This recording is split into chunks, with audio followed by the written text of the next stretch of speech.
And on to our next story, which is another couple in love. As in, I just love seeing love. Love. Inanibamba too, as in good for you guys. Heri nyinyi. Anyway, Eric Omondi and his partner Lynne recently announced that they were pregnant. They were expecting their first child together after a very traumatic, before journey, and we're happy for them. And now Lynne is actually speaking up more. We know her as very introverted. She's never on the internet much. She never chimes in, much, compared to Eric Omondi, who is very volatile and everywhere and controversial and always doing the most. This time, she's giving us a little insight onto what goes on in her world. And she's sharing that, they're planning the gender reveal for the baby, and it's going to be big. It's going to be unique. It's going to be something like you've never seen before. And here we can see the Eric Omondi influence. Have you seen the words that were used? Big, never like before. We're not going to copycat and copy other people, and we're happy for them. They still haven't named the child. They're waiting to see the gender before they pick the names. Mungechagua tu unisex, alafu you were surprised too. Anyway, she says she'll continue, sharing the journey on her page. She's very open to being a new mom, and she's just very excited for that journey. When asked, however, about what she thinks about the controversy surrounding Eric Omondi and the fact that he's the father to a few more children out here, there are people who have come out and said this is Eric Omondi's child, at the top of the list being one Jackie Maribe, because, there's a time he was under fire because he was apparently a deadbeat dad. And she said, that doesn't bother me. The only thing that bothers me is the fact that Eric is the father of my child. He has told me, and I believe him, that this is his first child, and we are happy. Alisema haimuhusu, as long as he is the father of her baby, okay? The rest is noise. And I just love seeing all of this, because unakumbuka ile song ya Sanaipe Itande, enye alisikiza fununu when the haters won. You listen to all these other stories, all these theories, and you lack faith in your partner. But she's decided not to take that route, and we're just happy for them. Me, I like seeing Eric Omondi in a happy story. Not everyday controversy, sijui you've been arrested, sijui you're doing this. I'm just happy for the couple, and I wish them best of luck. Yeah, actually, I love that. Yes, it's the same story, but her actual words were, I don't think I'm supposed to handle that. Yeah, I think it's not her Eric is responsibility. supposed to handle that. True. Me, I'll be handling my baby. So technically speaking, she's just very clearly telling you that, look, it's not my business. And I love this. Well, technically it should bother her a little bit, because if this other woman is the co-wife, or is a mother to a child to her current partner, then there should be a way where you try and make all the children have like the same opportunities and all of these other things. It should be a conversation. But I love that she decided not to make this conversation public. Even if they're dealing with it on a personal level, privately, then that's their issue. But yes, her taking the stance to not make it a conversation that we all are going to go by and say, oh, Lynne even said, we even think she's the one, we start to shift the blame from the focus from Eric Omondi being the problem here and making it a Lynne problem. So I love that she made that very public, and obviously she shut it down, because once you say, I'm not handling that, then no one else can ask you that question again, unless you're that mumu girl, like the one who was, talking to Kamene and was asking them about very body invasive counts. questions. Like she's you could already tell by her demeanor that something had shifted. She could easily have just said, but that has made it a joke, or I don't know. There's so many ways of handling that particular thing once you see someone is becoming a bit standoffish or defensive about a particular conversation. That's 101 of interviewing. But again, I did not teach at her school, so we move. And also I didn't go to school, so maybe I'm the idiot. Anyway, we move. All we're saying is, always try and handle situations with such grace, because this is the definition of grace. Yes, she is trying to stay away from the biashara, but at the same time she's trying to also give grace and extend grace to Jackie. she's just had the conversation being shut down. Now imagine your baby daddy, supposed baby daddy, has come out and said that no, she doesn't recognize your child as their child, and you're dealing with that already the whole week. And now you hear, oh, even the baby daddy's girlfriend is also saying that yeah, you're the problem. Imagine having all of that stuff shoved your way. It's a lot, really. So yeah, I think she took a really good stance, and I love it. And we appreciate her for being so gracious and so. It was very.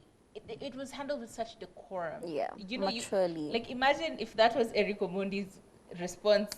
No, as in, she just didn't stoke the fire. She didn't add firewood into Yep. the fire. Yep, she And I didn't think that stroke was, the intention of the question, to see if you're going to let it all burn. Because it's very Exactly. easy for you to be mean and malicious Yeah. about something like that, or take the glory and be like, yeah, he's actually just recognizing my baby, That's not my baby her daddy. baby. So like she needs to like take some several seats. It's very easy for you to take that as a win for you, but it's very malicious. Moving Yeah. on swiftly, I think it's about that time for us to switch up gears to ask the girls. And truly and honestly, today's question is a bit tricky.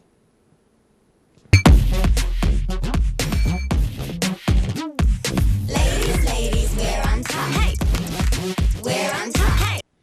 This is Ask the Girls, a segment of the show where we try and give you advice because you've actually asked for it. Is it always good advice?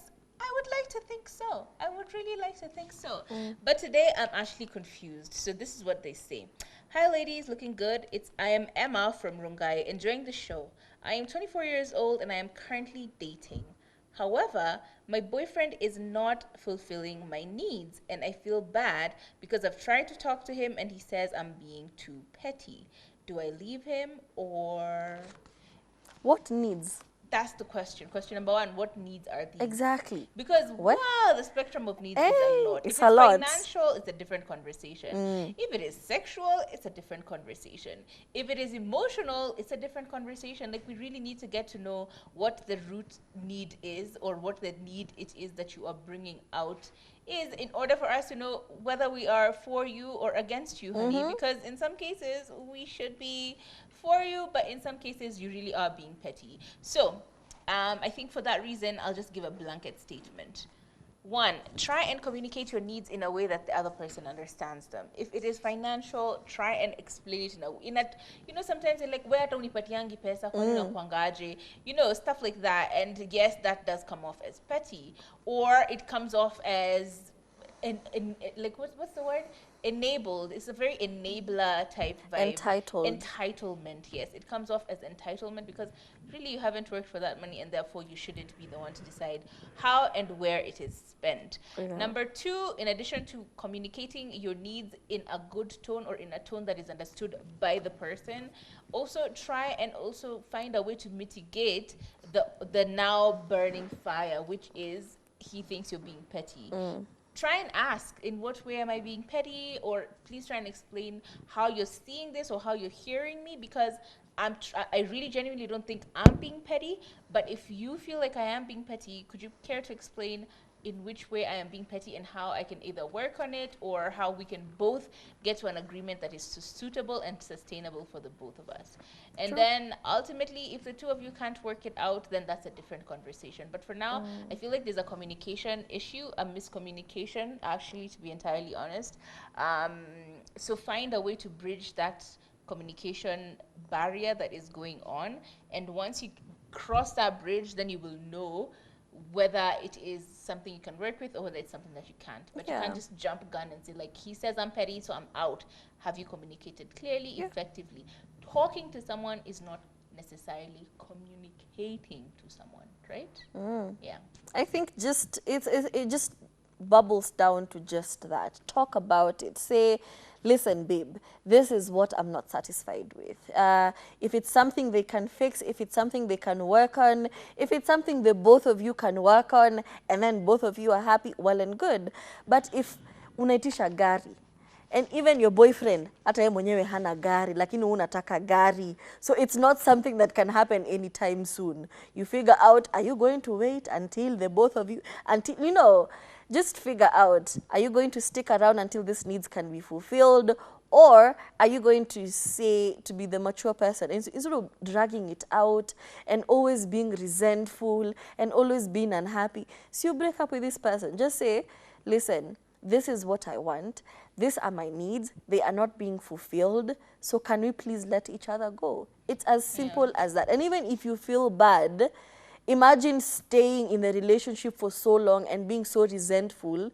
And then when you finally break up, you ask yourself, why did I waste all this time, you know, just being unhappy when I could have communicated all this, set myself free, and looked for these things on my own. So, yeah. And always just try and examine your motivation for asking for whatever it is you need. Is it selfish? Is it peer pressure? Is it like what is the motivation for this need?